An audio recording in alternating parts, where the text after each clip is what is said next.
तो तेजस्वी यादव की दिक्कत सिर्फ भाजपा नहीं बढ़ा रही है, बल्कि भारतीय जनता पार्टी को तो आप अलग छोड़ दीजिए, जो ओवैसी साहब हैं वो मानो इस तैयारी में है कि मौका मिले और हम तेजस्वी यादव को एकदम खत्म कर दे।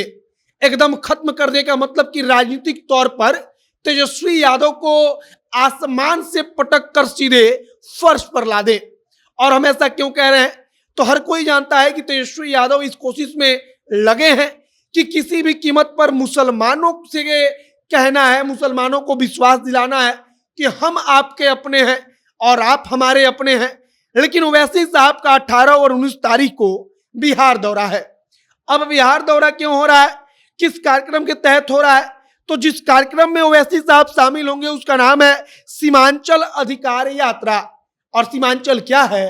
तो सीमांचल को आप कह लीजिए कि मुसलमानों का बिहार में गढ़ है, ऐसा गढ़ जहां पर कई जिले एक तरफा मुसलमानों से प्रभावित है। वहां पर मुसलमान चाहेगा वही सांसद बनेगा, मुसलमान चाहेगा वही विधायक बनेगा। और आगे हम इसी बारे में आपको बताएंगे। बाकी नमस्कार, मेरा नाम है मोहित कुमार सिंह और आप देख रहे हैं जनता जंक्शन। एक वक्त था जब कहा जाता था कि सीमांचल का जो इलाका है, सीमांचल का जो एरिया है, वह राष्ट्रीय जनता दल के लिए एक ऐसा मैदान है जहां पर उसको कोई नहीं हरा सकता। कहा जाता था कि सीमांचल के एरिया में तो राष्ट्रीय जनता दल के नाम पर बस टिकट मिल जाए तो कोई भी कैंडिडेट हो वो वहां पर कड़ी टक्कर देगा, वहां पर नेक टू नेक फाइट वाली स्थिति पैदा कर देगा। लेकिन आज देखिए कि पूरी परिस्थिति पलट चुकी है। परिस्थिति को पलटा किसने? तो ओवैसी साहब ने। अब असुद्दीन ओवैसी क्या कर रहे हैं? तो 18 और 19 तारीख को वो बिहार आ रहे हैं। बिहार में उनका दौरा है। अब दौरा कहाँ है? तो दौरा सीमांचल के एरिया में है। सीमांचल में ओवैसी क्या करेंगे?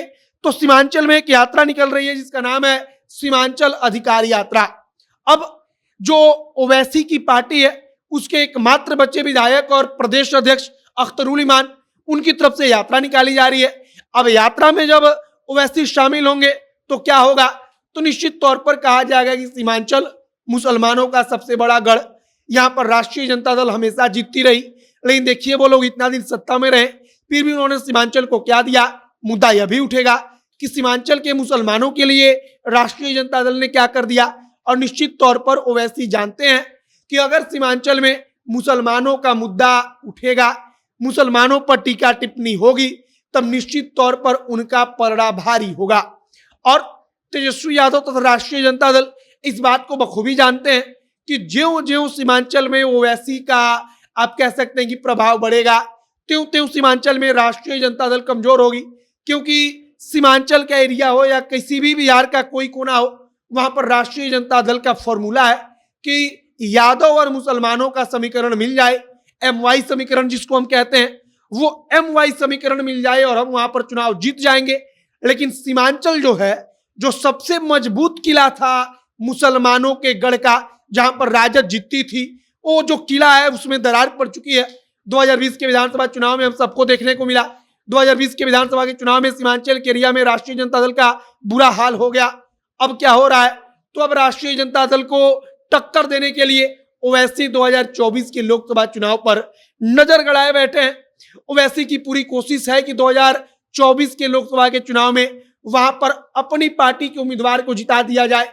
और अगर ओवैसी का उम्मीदवार वहां पर कड़ी टक्कर दे देता है राष्ट्रीय जनता दल के उम्मीदवार को या महागठबंधन के उम्मीदवार को, तब निश्चित तौर पर सीधा प्रश्न यह उठेगा कि क्या मुसलमानों का भरोसा तेजस्वी ने खो दिया? क्या मुसलमान तेजस्वी के साथ नहीं है और मुसलमान आंख बंद करके अपना जो धर्म का नेता है, जिसको हम लोग कहते हैं कि बिरादर का वोट बिरादर ही लेगा, तो क्या वाकई में इस बार सीमांचल का मुसलमान अपने ही बिरादर को वोट देगा, जैसा कि 2020 में एक बार करके वो दिखा चुका है। अब 18 और 19 तारीख को ओवैसी जब बिहार में आते हैं तो क्या बोलते हैं? तेजस्वी पर अगर सीधा अटैक करेंगे तब और अधिक नुकसान होगा।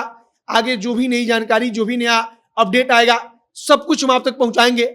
आप जनता के साथ तमाम खबरों के लिए जो भी अपडेट आएगा उस जानने के लिए जुड़े रहिए। वीडियो वहीं पर समाप्त करते हैं।